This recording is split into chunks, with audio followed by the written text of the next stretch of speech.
ಸತತವಾಗಿ ಸುರಿದ ಮಳೆಯಿಂದ ದೇವಸ್ಥಾನದ ತಡೆಗೋಡೆ ಕೂಡ ಕುಸಿತ ಆಗಿದೆ. ಮುಲ್ಕಿಯ ಪಾವಂಜೆ ಮಹಾಲಿಂಗೇಶ್ವರ ಮಹಾಗಣಪತಿ ದೇಗುಲದ ತಡೆಗೋಡೆ ಕುಸಿತ ಆಗಿರೋದು. ಮಳೆಯ ಪ್ರಮಾಣ ಮತ್ತೆ ನೀರಿನ ಹರಿವು ಹೆಚ್ಚಾಗಿದ್ದರಿಂದ ಮಣ್ಣು ಸಡಿಲಾಗಿತ್ತು. ಹೀಗಾಗಿ ತೆಂಗಿನ ಮರದ ಬುಡದಲ್ಲಿ ಮಣ್ಣು ಸಡಿಲಾಗಿದ್ದರಿಂದ ಇದು ಕುಸಿತ ಸಂಭವಿಸಿರೋದು. ಸುಮಾರು 5 ರಿಂದ 6 ಅಡಿಗಳಷ್ಟು ತಡೆಗೋಡೆ ಕುಸಿದು ಹೋಗಿದೆ. ವಿದ್ಯುತ್ ಕಂಬ ಮತ್ತೆ ಬಾವಿ, ದೇವಸ್ಥಾನದ ಪಾರ್ಕಿಂಗ್ ಜಾಗಕ್ಕೆ ಇದರಿಂದ ಹಾನಿ ಉಂಟಾಗಿದೆ. ಈಗ ಮಣ್ಣನ್ನು ತೆಗೆದು ಪ್ಲಾಸ್ಟಿಕ್ ಟಾರ್ಪಲ್ ಹಾಕಿ ಅಲ್ಲಿ ಒಂದು ಮುಂಜಾಗ್ರತೆ ವಹಿಸಿದ್ದಾರೆ. ಮುಂಜಾಗ್ರತೆ ಮೊದಲೇ ವಹಿಸಿದ್ರೆ ಬಹುಶಃ ಇಂಥದ್ದಾಗ್ತಾ ಇರಲಿಲ್ವೇನೋ. ಆದರೆ ನಿರಂತರವಾಗಿ ಮಳೆ ಆಗ್ತಾ ಇರೋದ್ರಿಂದಾಗಿ ಮಣ್ಣು ಸಡಿಲ ಆಗಿರೋದ್ರಿಂದ ಅದನ್ನು ಇನ್ಯಾವ ರೀತಿ ಕೂಡ ಏನು ಮಾಡಲಿಕ್ಕೆ ಸಾಧ್ಯ ಆಗಿಲ್ಲ. ಬಟ್ ಈಗ ಆ ಸ್ಥಳದಲ್ಲಿ ಟಾರ್ಪಲ್ ಹಾಕಿದ್ದಾರೆ, ಒಂದು ಮುಂಜಾಗ್ರತೆ ಕ್ರಮ ಕೈಗೊಂಡಿದ್ದಾರೆ. ಸೊ ಇದು ಸ್ಥಳದಿಂದ ನೀವು ನೋಡ್ತಾ ಇರುವಂಥ ದೃಶ್ಯ, ಯಾವ ರೀತಿ ದೇವಸ್ಥಾನದ ತಡೆಗೋಡೆ ಕುಸಿದು ಹೋಗಿದೆ ಅಂತ. ಒಂದು ವಾರದಿಂದ ನಿರಂತರ ಮಳೆ ಆಗ್ತಾನೆ ಇರೋದ್ರಿಂದಾಗಿ ಗಣಪತಿ ದೇಗುಲದ ತಡೆಗೋಡೆ ಕುಸಿದು ಹೋಗಿದೆ. ತೆಂಗಿನ ಮರ ಇತ್ತು ಅಲ್ಲಿ, ಅದರ ಬುಡದಲ್ಲಿ ಗಟ್ಟಿಯಾಗಿದ್ದಂತಹ ಮಣ್ಣು ನಿರಂತರ ಮಳೆಯಿಂದಾಗಿ ನೀರಿನ ಹರಿವು ಹೆಚ್ಚಾಗಿದ್ದರಿಂದ ಸಡಿಲ ಆಗೋಗಿದೆ.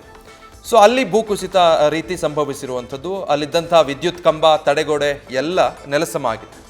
ಈ ಬಗ್ಗೆ ನಮ್ಮ ಪ್ರತಿನಿಧಿ ಕಿರಣ್ ಅಲ್ಲಿಂದ ಒಂದು ಗ್ರೌಂಡ್ ರಿಪೋರ್ಟ್ ಕೊಟ್ಟಿದ್ದಾರೆ, ನೋಡೋಣ.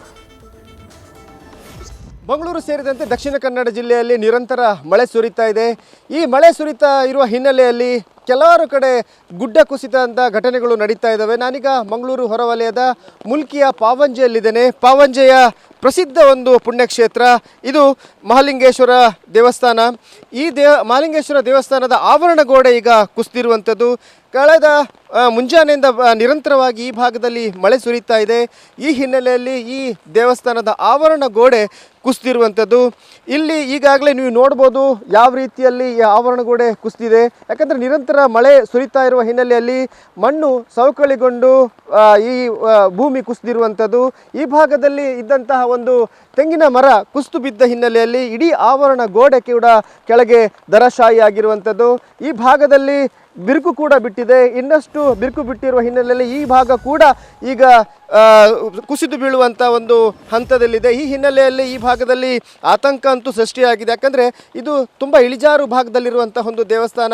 ಈ ಹಿನ್ನೆಲೆಯಲ್ಲಿ ಈ ಭಾಗದಲ್ಲಿ ಇರುವಂಥ ಜನರು ಕೂಡ ತುಂಬ ಆತಂಕದಲ್ಲಿದ್ದಾರೆ. ಈಗ ಈ ಭಾಗದಲ್ಲಿರುವಂಥ ಈ ಆವರಣ ಗೋಡೆ ಅದು ಕೂಡ ಮೆಟಲ್ ಒಂದು ಆವರಣದ ಗೋಡೆ ಕೂಡ ಹಾಕಲಾಗಿತ್ತು. ಈ ತಡೆಗೋಡೆಗೂ ಕೂಡ ಈಗ ಧಕ್ಕೆ ಆಗಿರುವಂಥದ್ದು. ಇಲ್ಲಿ ಒಂದು ಬಾವಿ ಕೂಡ ಇದೆ, ಆ ಬಾವಿ ಕೂಡ ಕುಸಿಯುವಂಥ ಒಂದು ಹಂತದಲ್ಲಿರುವಂಥದ್ದು.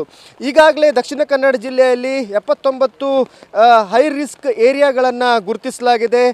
ಗುಡ್ಡ ಕುಸಿತ ಆಗುವಂಥ ಹೈ ರಿಸ್ಕ್ ಏರಿಯಾಗಳನ್ನು ಈಗಾಗಲೇ ಜಿಲ್ಲಾಡಳಿತ ಗುರುತಿಸಿರುವಂಥದ್ದು. ಈ ಹಿನ್ನೆಲೆಯಲ್ಲಿ ಈ ಭಾಗದಲ್ಲಿ ಜನರು ಎಚ್ಚರಿಕೆಯಿಂದ ಇರಬೇಕು ಅನ್ನೋ ಒಂದು ಸೂಚನೆಯನ್ನು ಜಿಲ್ಲಾಡಳಿತ ನೀಡಿದೆ. ಅದೇ ರೀತಿ ಸಮುದ್ರ ಆಗ್ಬೋದು ಅಥವಾ ನದಿ ದಡದಲ್ಲಿ ಯಾರೆಲ್ಲ ಹೋಗ್ತಾರೆ ಅವರು ಕೂಡ ಜಾಗೃತಿಯಲ್ಲಿರಬೇಕು, ಮತ್ತು ಅನಾವಶ್ಯಕವಾಗಿ ನದಿ ದಡಕ್ಕೆ ಹೋಗಬಾರ್ದು ಅನ್ನೋ ಒಂದು ಸೂಚನೆಯನ್ನು ಜಿಲ್ಲಾಡಳಿತ ನೀಡಿರುವಂಥದ್ದು. ಹಾಗೆ ಈ ಹೈ ರಿಸ್ಕ್ ಇರುವಂತಹ ಲ್ಯಾಂಡ್ಸ್ಲೈಡ್ ಆಗುವಂತಹ ಯಾವ ಭೂಮಿಗಳಿದ್ದಾವೆ ಆ ಭೂಭಾಗದಲ್ಲಿ ಅಧಿಕಾರಿಗಳು ಸರ್ವೆ ನಡೆಸಬೇಕು, ಮತ್ತು ಅಲ್ಲಿರುವ ಸ್ಥಿತಿಯನ್ನು ಜಿಲ್ಲಾಡಳಿತಕ್ಕೆ ವರದಿ ಮಾಡಬೇಕು ಅನ್ನೋ ಒಂದು ಮಾಹಿತಿಯನ್ನು ಜಿಲ್ಲಾಡಳಿತ ನೀಡಿರುವಂಥದ್ದು. ಕ್ಯಾಮ್ರಾಮ್ಯಾನ್ ಪ್ರಶಾಂತ್ ಅವರೊಂದಿಗೆ ಕಿರಣ್ ಸಿರ್ಸಿಕರ್, ನ್ಯೂಸ್ ಫಸ್ಟ್, ಮಂಗಳೂರು. ಇನ್ನು ಮಂಗಳೂರು ಮತ್ತು ದಕ್ಷಿಣ ಕನ್ನಡದಲ್ಲಿ ಕೂಡ ಮಳೆಯ ಆರ್ಭಟ ಜೋರಾಗಿದೆ. ಅಲ್ಲಲ್ಲಿ ಭೂಕುಸಿತ ಸಂಭವಿಸಿದೆ. ನಂದಿನಿ ನದಿ ಸಂಪೂರ್ಣ ಉಕ್ಕಿ ಹರಿತಾ ಇದೆ. ಜೊತೆಗೆ ಮುಲ್ಕಿ ಮತ್ತು ಕಟೀಲು ಭಾಗದ ತಗ್ಗು ಪ್ರದೇಶಕ್ಕೆ ನದಿಯ ನೀರು ಕೂಡ ನುಗ್ಗಿದೆ. ಮಳೆಗೆ ಕುಸಿದು ಬೀಳುವಂತಹ ಆತಂಕದಲ್ಲಿದೆ ಮುಲ್ಕಿಯ ದೇವಸ್ಥಾನ. ಮಹಾಲಿಂಗೇಶ್ವರ ದೇವಸ್ಥಾನ ಒಂದು ಭಾಗದಲ್ಲಿ ಈಗಾಗಲೇ ಬಿರುಕು ಕಾಣಿಸ್ಕೊಂಡಿದೆ. ದೇವಾಲಯದ ಹಿಂಭಾಗದಲ್ಲಿ ಭೂಮಿ ಬಿರುಕು ಬಿಟ್ಟಿರೋದ್ರಿಂದ ಆತಂಕಕ್ಕೆ ಕಾರಣ ಆಗಿದೆ. ನದಿ ಪಾತ್ರದ ಕೃಷಿ ಭೂಮಿಗೆ ಕೂಡ ನದಿಯ ನೀರು ನುಗ್ಗುವ ಆತಂಕ ಇದೆ. ಈ ಬಗ್ಗೆ ನಮ್ಮ ಪ್ರತಿನಿಧಿ ಕಿರಣ್ ಅಲ್ಲಿಂದ ಒಂದು ಪ್ರತ್ಯಕ್ಷ ವರದಿ ಕೊಟ್ಟಿದ್ದಾರೆ, ನೋಡೋಣ. ಮಂಗಳೂರು ಸೇರಿದಂತೆ ದಕ್ಷಿಣ ಕನ್ನಡ ಜಿಲ್ಲೆಯಲ್ಲಿ ನಿರಂತರವಾಗಿ ಮಳೆ ಸುರಿತಾ ಇದೆ. ಈ ಹಿನ್ನೆಲೆಯಲ್ಲಿ ಜಿಲ್ಲೆಯ ಎಲ್ಲ ಸಣ್ಣ ಪುಟ್ಟ ನದಿಗಳು ಕೂಡ ಉಕ್ಕಿ ಹರಿತಾ ಇದ್ದಾವೆ. ಪಶ್ಚಿಮ ಘಟ್ಟದಲ್ಲಿ ಭಾರೀ ಪ್ರಮಾಣದಲ್ಲಿ ಮಳೆ ಆಗುತ್ತಿರುವ ಹಿನ್ನೆಲೆಯಲ್ಲಿ ನೀರಿನ ಹರಿವು ಹೆಚ್ಚಾಗ್ತಾ ಇದೆ. ಮಂಗಳೂರು ಹೊರವಲಯದ ಈ ಪಾವಂಜೆ ಎಂಬಲ್ಲಿದೆ ನಾನು. ಇಲ್ಲಿ ನಂದಿನಿ ನದಿ ಹರಿತಾ ಇದೆ. ನೀವು ನೋಡ್ಬೋದು ಕಟೀಲು ದುರ್ಗಾ ಪರಮೇಶ್ವರಿ ದೇವಸ್ಥಾನದ ಭಾಗದಿಂದ ಈ ಒಂದು ನದಿ ಹರಿದು ಬರುತ್ತೆ. ಹರಿದು ಬರಬೇಕಾದ್ರೆ ಅತ್ಯಂತ ವೇಗವಾಗಿ ಈ ನದಿ ಹರಿತಾ ಇರುವಂಥದ್ದು. ಪಶ್ಚಿಮ ಘಟ್ಟದಲ್ಲಿ ಭಾರಿ ಪ್ರಮಾಣದಲ್ಲಿ ನೀರಿನ ಹರಿವು ಹೆಚ್ಚಾಗಿರುವ ಹಿನ್ನೆಲೆಯಲ್ಲಿ ಈ ಭಾಗದಲ್ಲೂ ಕೂಡ ನದಿಗಳು ತೊರೆಗಳು ಉಕ್ಕಿ ಹರಿತಾ ಇದ್ದಾವೆ. ಇವು ನೋಡ್ಬೋದು ಯಾವ ರೀತಿಯಲ್ಲಿ ನದಿ ಹರಿತಾ ಇದೆ ಅನ್ನೋದು. ಈ ಭಾಗದಲ್ಲಿರುವಂತಹ ನದಿ ಪಾತ್ರದ ಭೂಮಿ ಕೂಡ ಈಗ ನೀರಿನಿಂದ ಆವೃತವಾಗಿರುವಂಥದ್ದು. ಈ ಭಾಗದಲ್ಲಿ ಸಣ್ಣ ಪುಟ್ಟ ತೊರೆಗಳಿದ್ದಾವೆ, ನದಿಗಳು, ಆ ನದಿಗಳು ಕೂಡ ತೊರೆಗಳು ಕೂಡ ಈಗ ಉಕ್ಕಿ ಹರಿತಾ ಇದ್ದಾವೆ. ಭಾರಿ ಪ್ರಮಾಣದಲ್ಲಿ ನೀರು ಹರಿದು ಬರ್ತಾ ಇರುವಂಥದ್ದು.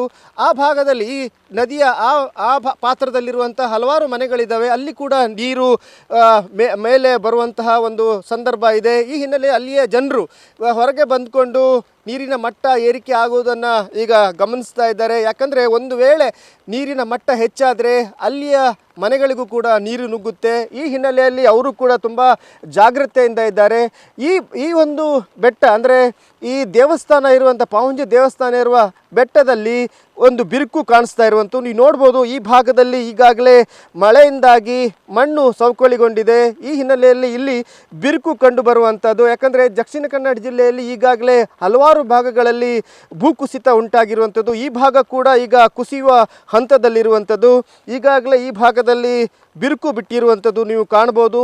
ಕೆಳಗಡೆ ರಿಟರ್ನಿಂಗ್ ವಾಲ್ ಇದೆ, ಆದರೆ ರಿಟರ್ನಿಂಗ್ ವಾಲ್ ಪಕ್ಕದಲ್ಲಿಯೇ ಭೂಮಿ ಬಿರುಕು ಬಿಟ್ಟಿರುವಂಥದ್ದು.